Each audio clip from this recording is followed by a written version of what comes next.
Les brutes tremblent dans le couloir. La rétorsion cachée d'un garçon discret, Romain Dufour, se déplaçait dans le lycée Victor Hugo comme un contour discret dans un tableau bondé, de stature suffisamment modeste pour sembler se fondre dans les casiers et le carrelage gris, les yeux toujours d'une nuance trop observatrice pour la tranquillité, les mains enfouies dans les poches d'un sweat à capuche qui avait connu des jours meilleurs, les cheveux un peu longs dans la nuque pour qu'il puisse capter la lumière du couloir, s'il lui arrivait de lever les yeux vers la fenêtre et de faire semblant de ne pas compter les respirations de la journée. Et le plus étrange était que les gens qui le rencontraient oubliaient vite qu'ils l'avaient rencontré, ce qui était exactement ce qu'il préférait parce que se faire remarquer attirait l'attention, et l'attention attirait les ennuis. Pourtant, il y avait quelque chose dans son immobilité qui suggérait un plan caché, une architecture silencieuse de force qui n'avait pas besoin de crier pour que sa vérité soit connue. Il avait appris il y a des années qu'une personne pouvait être invisible et quand même perturber le statu quo, pouvait déplacer une foule sans émettre un seul mot fort, pouvait supporter un poids sous lequel d'autres s'effondreraient et ne jamais craquer, bien qu'il n'en ait jamais parlé à personne,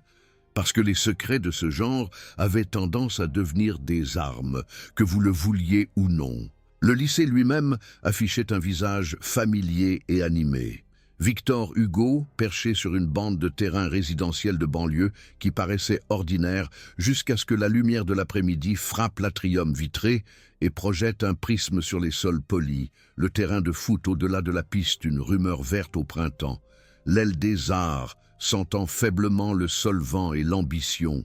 la cantine résonnant de plateaux et du bruit de quelqu'un criant à propos d'un projet scientifique dont personne ne se souciait. Et c'était dans des espaces comme ceux-ci que la présence discrète de Romain devenait une sorte de météo, assez lourde pour être remarquée quand elle changeait, assez légère pour flotter au-delà d'une rumeur, se dirigeant toujours vers quelque chose qu'il ne nommait pas tout à fait, quelque chose qui semblait mérité et non donné.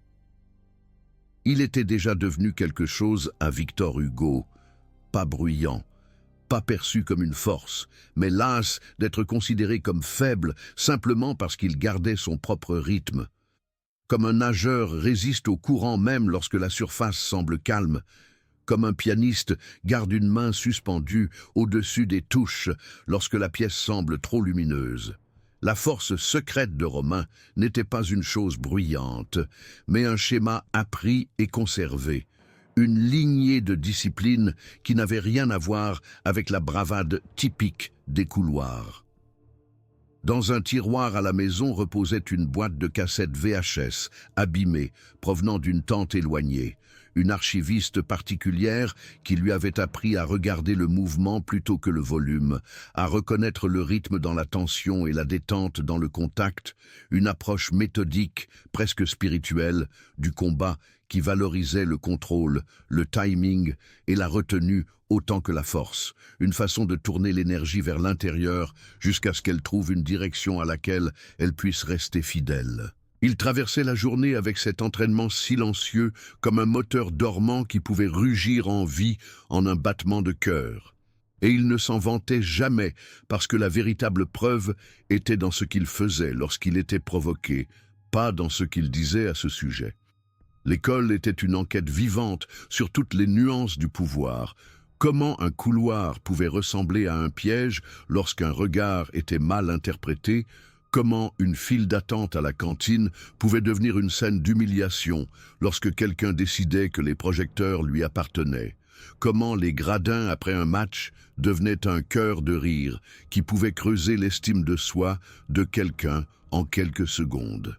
Il avait appris à écouter l'espace plus que les bouches autour de lui, et ainsi, les journées commençaient avec lui comptant les coins du bâtiment, comme s'il pouvait cartographier un chemin à travers un labyrinthe que lui seul pouvait voir. Les brutes n'étaient pas un mythe ni un cœur d'ennui distant. Ils parcouraient les couloirs avec la même malice exercée qu'un prédateur utilise pour rechercher la faiblesse. Et ils l'ont trouvé chez la mauvaise personne le mauvais jour. Maxime Rivière, le chef apparent, était plus grand que la plupart et portait l'arrogance comme une veste sur mesure. Le genre de fanfaronnade qui cachait la peur d'être négligé dans un monde qui récompensait le bruit plus que la nuance. Et son regard trouvait toujours la plus petite cible. Le gamin qui se déplaçait avec la vie du nombre. Le gamin dont le silence pouvait être mal interprété comme de la peur. Aurélien Collin suivait avec un sourire froid qui n'atteignait jamais tout à fait ses yeux,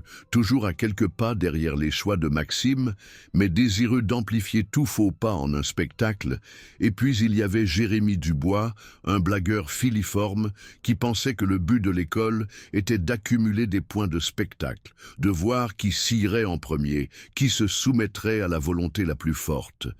Ils se sont installés dans la gravité sociale de l'aile Est avec facilité, échangeant des micro-agressions comme s'il s'agissait d'une monnaie, trouvant la plus petite opportunité de transformer un moment en une crise mineure publique. Et Romain a choisi d'observer plutôt que de participer, choisissant la voie qui le tenait à l'écart des projecteurs et empêchait sa colère de devenir une arme. Le premier incident fut un lent goutte à goutte d'embarras, plutôt qu'un seau de sel dans une plaie. Cela commença par une rencontre fortuite dans un couloir bondé d'élèves alors que la sonnerie approchait, un moment où un groupe de premières années entra en collision avec lui dans une gerbe de papier et d'eau renversée, un petit chaos qui aurait pu être oublié, mais la bande à Maxime récompensa le moment avec un chœur de sourires entendus et une série de commentaires chuchotés qui voyagèrent plus vite qu'une rumeur, transformant le pas discret de Romain en quelque chose de fragile aux yeux de ceux qui regardaient, le trébuchement qui n'était pas méchant mais plutôt dirigé avec un but, la façon dont un magicien incline une carte pour que la foule autrefois silencieuse croie ce qu'on lui dit,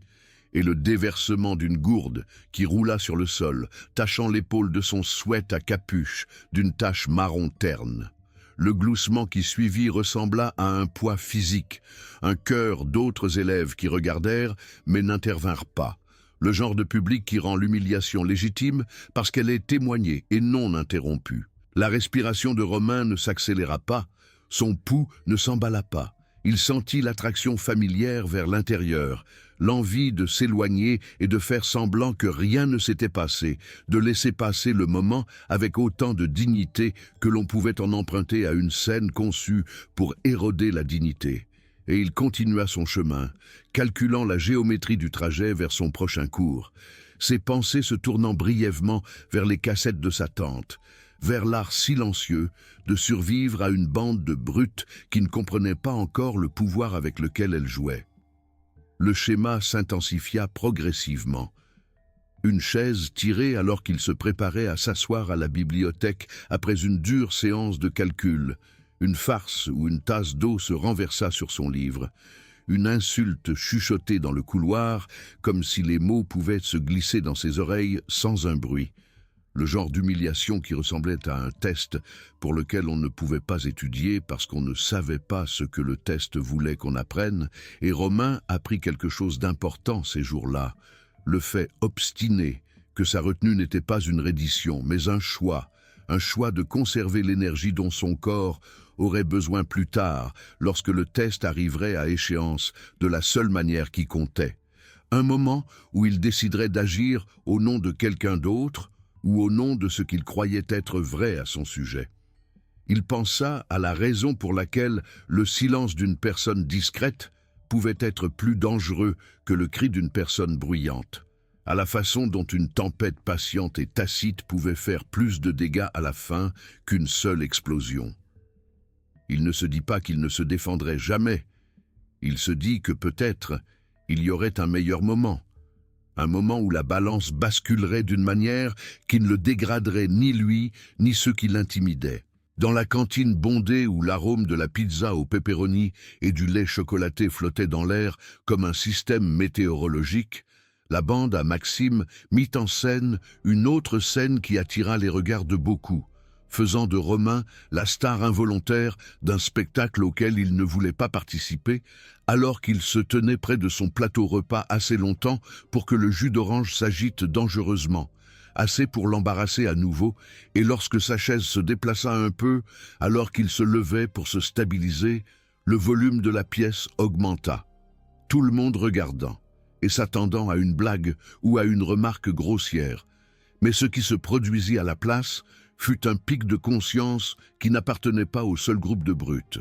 Quelques camarades de classe qui avaient regardé avec un malaise silencieux trouvèrent leur propre courage pour détourner le regard du spectacle.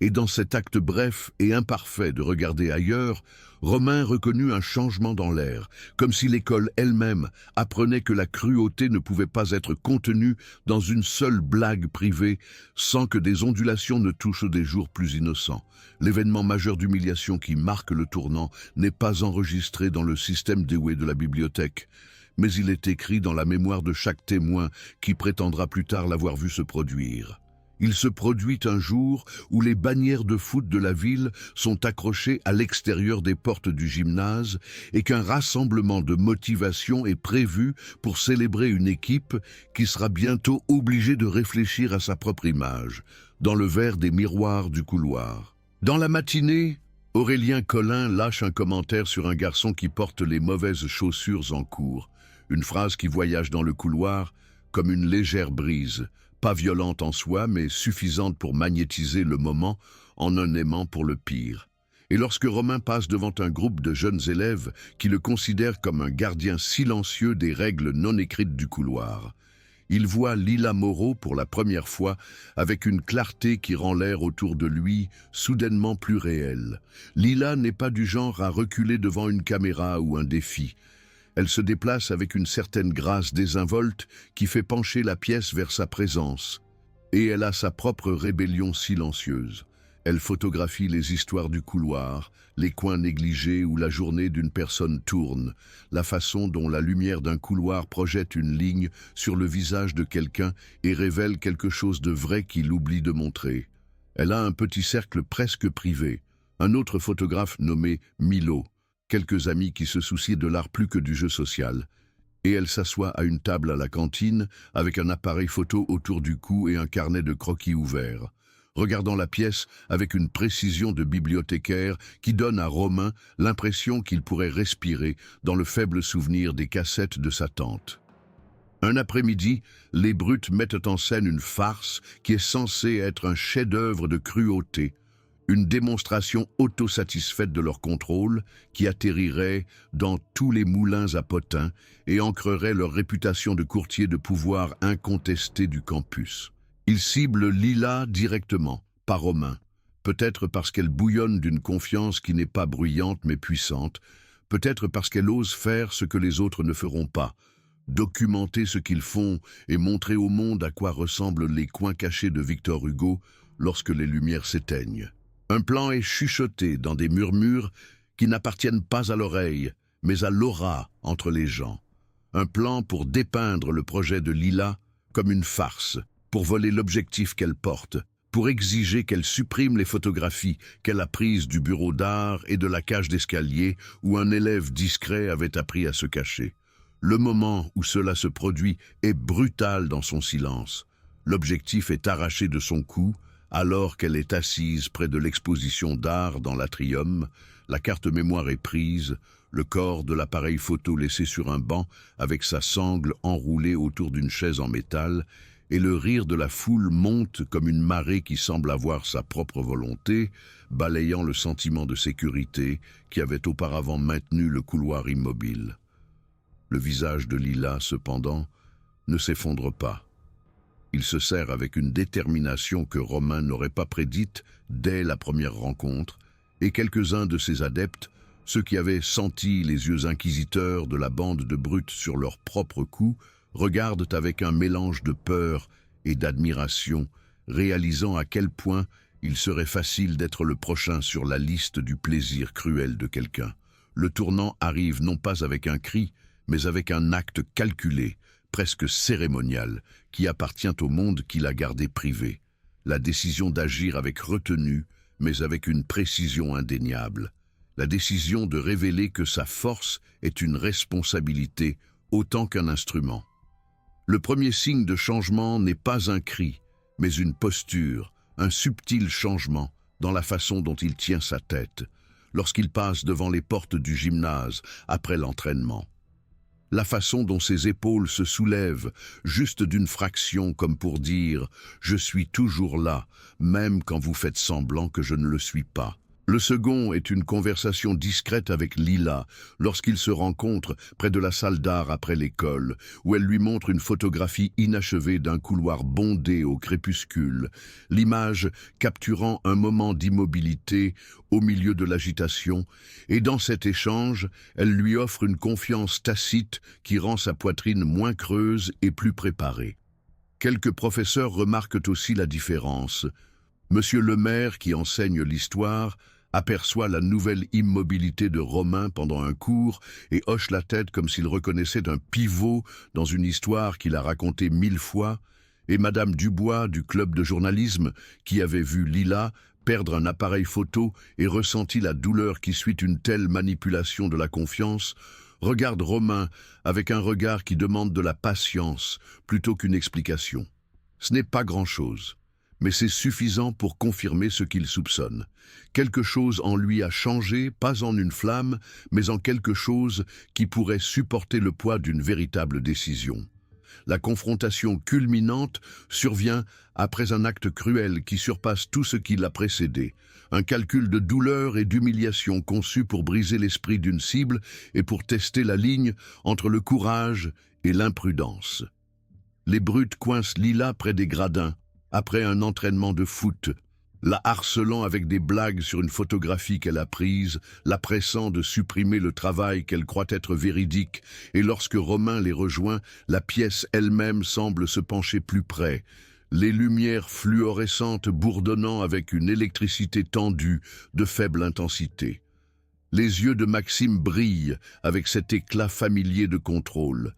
Mais il y a une arête à son regard qui trahit un malaise maintenant que quelqu'un l'a remarqué. Non pas comme une blague, mais comme une force qui pourrait être mesurée et peut-être contestée. Les spectateurs se figent, pris entre le frisson d'assister à un spectacle et la peur maladroite d'en être le sujet, et quelques-uns d'entre eux, jeunes et moins jeunes, échangent des regards qui disent « Nous savons que c'est mal, mais nous ne savons pas quoi faire ». Puis Romain parle, pas fort, mais avec une cadence qui fait que chaque mot sonne comme un engagement. Il parle du respect gagné par un effort discret, du pouvoir utilisé pour protéger plutôt que pour dominer, d'un monde où la force est un bouclier et non une arme, et il s'avance avec un calme mesuré qui semble presque cérémonial, comme si un petit rite allait avoir lieu en plein air dans la nuit du stade. Ce qui suit n'est pas un combat au sens d'une arène de gladiateurs, mais une démonstration contrôlée de compétences, de temps et de retenue, une séquence qui utilise l'entraînement caché de Romain pour désamorcer le moment sans amplifier le mal. Il exécute une série de mouvements appris il y a longtemps avec la discipline d'un danseur et l'intention d'un stratège, une redirection rapide et précise de l'élan qui déséquilibre un agresseur sans frapper de toutes ses forces, un blocage apaisant qui renvoie l'énergie de la brute en elle, une mise au sol qui ne blesse pas mais enseigne, un relâchement qui se termine avec Maxime au sol, sa fierté fissurée plutôt que son corps, les deux autres reculant avec les yeux écarquillés dans un choix entre la retraite et l'imitation. Le bruit de la foule passe en un instant de la réjouissance à un silence stupéfait, puis à un murmure de surprise, puis à un écho d'applaudissements lents qui se répand des gradins au bord de la piste. Et dans ce moment, Romain croise le regard de Lila, une brève étincelle qui voyage entre eux et voyage plus loin, atteignant le petit cercle d'élèves qui n'avaient jamais osé être assez courageux pour se lever, au professeur qui finit par se diriger vers la scène avec un sens approprié de l'urgence, à ceux qui ont regardé et n'ont rien fait mais ont ressenti le poids de leur propre complicité silencieuse. La rencontre ne se termine pas par la longue traînée de colère et d'humiliation sur laquelle de nombreuses histoires s'appuient. Romain ne devient pas lui-même une brute, ne domine pas les autres avec un nouveau sentiment de supériorité injustifié. Au lieu de cela, il tend une main à Maxime, qui regarde avec un mélange d'incrédulité et de ressentiment obstiné. Et dans ses yeux, Romain voit la vérité de l'artiste, chaque brute cache une peur qu'elle-même ne soit pas suffisante, une peur que son pouvoir puisse être enlevé par quelque chose qui dépasse son contrôle, et pendant un instant, la pièce retient son souffle alors que Maxime regarde la main tendue, puis la foule qui a cessé de rire, puis Lila qui se tient avec son appareil photo baissé à ses côtés, comme si elle aussi apprenait à faire confiance au fait que quelqu'un peut mener le combat sans devenir la chose qu'il déteste. L'acte de retenue est le coup de grâce qui compte ici. Pas un coup qui écrase, mais un coup qui brise le schéma de la peur et démontre que le courage n'exige pas la cruauté. La foule voit cela, les spectateurs inclus, et leurs esprits commencent à fragmenter de vieux scripts qu'ils avaient portés sur ce que signifie s'opposer aux brutes. Certains justifieront la cruauté parce qu'il est plus facile de l'appeler justice lorsque personne ne s'arrête pour demander si la justice pourrait être rendue sans nuire. D'autres ressentiront un tremblement de culpabilité pour avoir regardé en silence, et quelques-uns ressentiront une étincelle d'espoir que peut-être, juste peut-être, il pourrait être courageux sans devenir froid. Après la confrontation, la dynamique de l'école change par vagues lentes et prudentes, pas dans une réécriture dramatique, mais dans une série de reconnaissances silencieuses et de petits actes qui s'accumulent en un changement durable. Les brutes perdent leur place sur le piédestal immérité qu'elles s'étaient de construit.